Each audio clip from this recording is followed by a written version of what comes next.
ഞാൻ പറഞ്ഞ കാര്യം എന്തായി? മോളെ, ഞാൻ ക്ഷമിക്കൊണ്ട് വന്നതാ. നീ കൊണ്ടുപോയി പണയം വെക്കേ, എന്തെങ്കിലും ചെയ്തിട്ട് ആ ഷീറ്റങ്ങ് അടിക്കാൻ നോക്കേ.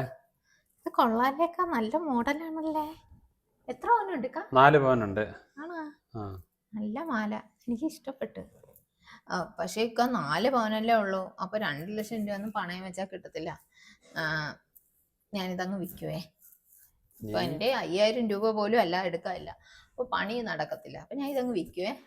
നീ വിൽക്കേ, പണയം വെക്കേ, എന്തെങ്കിലും ചെയ്തിട്ട് നിന്റെ കാര്യം നടക്കട്ടെ. അപ്പൊ എങ്കിൽ ഞാൻ പോട്ടെ. അതിനെ ഫുഡ് എടുത്ത് അങ്ങ് പുറത്തോട്ട് വെച്ചേരാ. അതിനെ ഞാൻ അവിടെ എടുത്തോണ്ട് വെച്ച ഓട്ടോയ്ക്കകത്ത് വെച്ച്. അപ്പൊ ഞാൻ പോട്ടേക്കാ.